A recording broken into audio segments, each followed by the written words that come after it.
maison, on prendra, c'est monstrueux. Parce que la loi contre le séparatisme, c'est que ça, finalement. C'est supprimer l'école à la maison et s'en prendre aux convictions religieuses des gens, hein, des musulmans et des catholiques.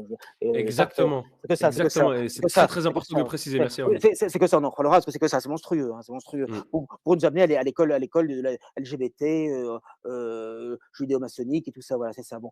alors, bon, il faut bien comprendre ça. Et donc Zemmour, c'est le tour de passe-passe, c'est de faire croire que le problème, le problème, c'est l'islam, c'est les musulmans en France, et non pas le judaïsme politique. En plus, Zemmour, il sait très bien de quoi il s'agit, parce qu'il n'est pas sot, hein, je veux dire. Mais il le fait parce que son rôle, c'est justement d'amener la guerre civile et de préserver la colère des gens, que la colère des gens n'aille pas sur sa communauté, sur les dirigeants de sa communauté. C'est ça, c'est un tour de passe-passe, mais qui peut, hélas, avoir une certaine efficacité, parce que lui est médiatisé. Vous remarquerez que, tenez, je vais vous dire, pour dire la même chose que moi, je vais vous donner un exemple. Moi, on a dit, lui et moi, quasiment la même chose sur le Marshal Pétain. Vraiment sur le Marshal Pétain, qui finalement recevait des juifs, bon, etc. Bon, je reviens un peu sur la polémique. On a dit quasiment à la virgule près la même chose. Moi, je suis condamné à 8 000 € d'amende sur de jours amende. Si je ne les paye pas, je vais en prison. Oui, bon, je les ai payés.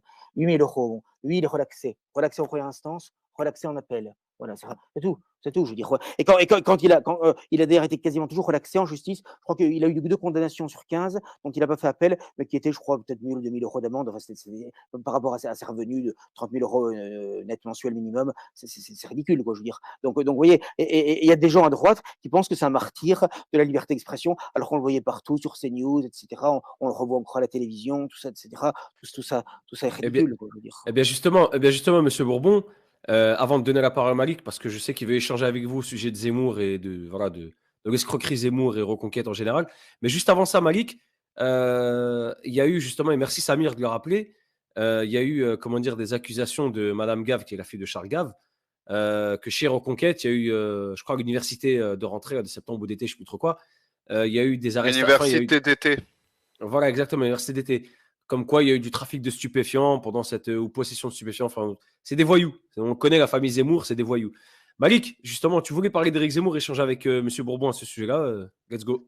Oui, j'allais amorcer le sujet et Monsieur Bourbon l'a déjà fait et c'est très bien puisque Monsieur Zemmour, on le sait, est là pour détourner l'attention, est là pour canaliser l'énergie, canaliser la contestation et véritablement mettre un cordon de sécurité autour de la communauté juive, encore une fois, qui pourrait être victime de débordements de la part de personnes qui qui ne comprendraient pas que ce n'est pas le juif du quotidien le problème, mais que ce sont les élites sionistes qui se parent, encore une fois, du vêtement du judaïsme.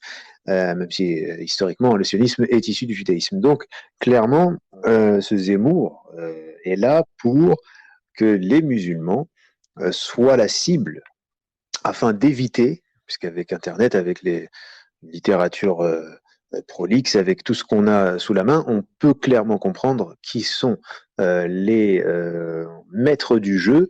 Et encore une fois, si on s'intéresse à Monsieur Adelson ou si on s'intéresse à Soros, ce sont des gens qui veulent qu'il y ait même, s'ils avaient pu ne pas l'être, ils auraient aimé ne pas être juifs. Il y a des propos de ce type-là qui sont tenus par eux. C'est-à-dire que ce qu'ils veulent, c'est clairement donc l'établissement d'une hégémonie transnationale et par le biais, encore une fois, de leurs relais israéliens et américains. Donc on voit clairement que pendant la crise du Covid, d'ailleurs, M. Zemmour, qui ne s'est pas opposé à la vaccination, qui a dit attention, il ne faut pas la rendre obligatoire, mais il ne s'est pas opposé à la vaccination en soi, donc encore une fois, opposition contrôlée. Mélenchon, pareil, qui lui a essayé tant bien que mal de parler du CRIF et de dénoncer en tout cas la réalité du CRIF. Finalement, il a fallu qu'il paye son insolence par son soutien justement à la vaccination, donc par la volonté d'obéir, enfin plutôt par l'obéissance aux volontés de l'OMS. Et également, donc, ce Zemmour, voilà, qui ne s'est pas opposé à ce qu'Israël, justement, a montré encore une fois au monde. C'est-à-dire que Israël, encore une fois, était le modèle vis-à-vis de la vaccination. Tout est pris de là-bas.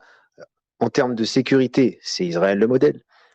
En ce qui concerne les banlieues, justement, si on parle localement, les banlieues à chaque fois, quand on parle de sécurité, quand on parle de lutte contre la criminalité et le terrorisme qui serait lié à l'islam, de manière inhérente, selon eux, eh bien, on prend l'exemple d'Israël dans sa lutte justement contre les groupes palestiniens armés et autres. Alors qu'on sait très bien qu'en Israël, la criminalité, pour que l'État d'Israël soit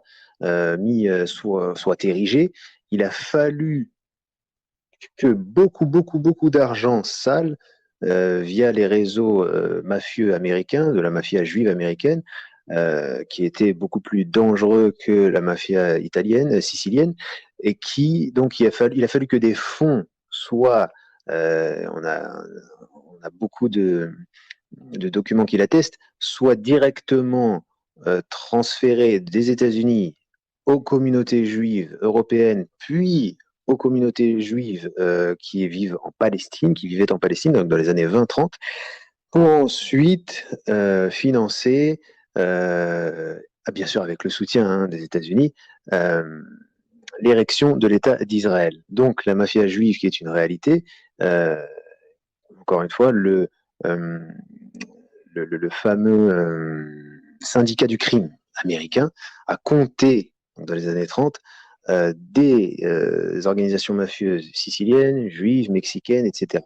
Donc, tout ceci pour dire qu'effectivement, l'opposition contrôlée, qui, de son pendant conservateur représenté par Zemmour et son pendant libéral représenté par Mélenchon, donc Zemmour qui, lui, est moins important que Marine Le Pen, qui, elle, est totalement acquise à la cause de ce lobby, puisque Golnadel l'a formaté en lui disant il faut que tu tues ton père politiquement ou que tu reviennes sur la Shoah. Donc voilà, tout ceci pour revenir au fait que, comme le dit M. Bourbon, et je m'adresse à vous directement, comme vous le dites, Zemmour, il ne tape pas sur les vrais problèmes. Absolument, absolument. C'est-à-dire que ça m'intéressait son livre sur le suicide français. Vous prenez les premiers chapitres, bon, il y a des choses qui sont vraies, même s'il n'a rien inventé sur la destruction de la famille, l'avortement, la loi Neuwirth, tout ça. Donc, et ça, c'est très intéressant parce que vous avez toute une série de choses, on se dit tiens, c'est bien. Et quand il arrive à la conclusion, au lieu de dire faut lutter contre tout ça, sa conclusion, c'est faut lutter contre l'islam. Ça n'a rien à voir avec le début. Que je sache, c'est pas l'islam qui est responsable de la contraception, de l'avortement en France, de la pornographie, de la gay pride. Objectivement, bon, je veux dire, bon, voilà, pas plus que la crise financière ou autre. Ou bon, voilà, il faut quand même être objectif. Et même, quoi, et pour voilà, vous dire, ça, pour ouais, et pour vous dire, pour la crise financière, nous avons la meilleure des solutions. C'est supprimer l'intérêt usuraire. Donc, oui, ça, à un moment, à un moment donné, l'usure, c'est on n'a abominable. rien à voir avec ça. Je vous laisse terminer, Monsieur Bourbon. Oui, je vous en prie, je vous en prie. Vous avez eu raison de parler de Marine Le Pen parce que je sais qu'à la base, c'est toujours pareil, je pense que c'est vrai chez les musulmans comme chez les catholiques et autres, à la base, il y a des gens qui n'ont pas toujours conscience de tout. Et je sais qu'il y a pas mal de musulmans qui auraient été prêts à voter Marine Le Pen et qui l'ont fait parce qu'ils voient un côté en apparence un peu patriote, bien français, de chez nous, bien français, tout ça. Mais en fait, comme l'a dit notre interlocuteur de tout à l'heure, je veux dire, elle est complètement acquise au judéo-sionisme, etc. Mais alors totalement, je veux dire, il n'y a rien à attendre de cette femme qui est épouvantable. Je veux dire, moi je la connais très bien et je peux vous assurer qu'il n'y a rien à en attendre, c'est évident ça. Donc vous ça, il faut confirmez, avoir conscience. Oui, oui. vous confirmez que Madame Le Pen est une gauchiste. Moi, j'ai toujours pensé ça. Ah, alors fondamentalement, Henri de Oui, Lesquen, mon ami Henri de Lesquen que vous avez invité le dit oui. très bien. Effectivement, elle a des réflexes de gauche et elle est c'est fondamentalement une gauchiste. Et en plus, elle a pas grand-chose dans la tête. Bon, je crois que elle aurait voulu être. Non, mais elle s'est trouvée l'héritière de Le Pen alors elle aurait dû être l'héritière de Régine. Bon, enfin, vous avez vu les deux débats télévisés qu'elle avait fait, ils ont été lamentables. Les deux ont été lamentables. Ah Le oui. premier encore plus, mais même le deuxième. On a déjà pu dire d'ailleurs que à ce moment-là, ça avait été le suicide de la parricide, le cimetière de la Poissonnière, bon, qu'elle était passée, que la camionneuse était passée à la centrifugeuse, bon, voilà. Bon, mais ça avait été une catastrophe ce débat, mais elle est nulle, quoi, elle est nulle. Bon, et ça d'ailleurs, c'est le reproche principal qu'on peut faire à son père, qui lui avait quand même d'autres qualités, mais qui, par népotisme, l'a imposé. Et malheureusement, c'est grave parce que je veux dire, ça a amené quand même une trahison, une évolution, une trahison du programme, de la ligne politique. Et parce que voilà, je veux dire, bon, parce que quand même à une époque, bon, il y avait quand même une certaine.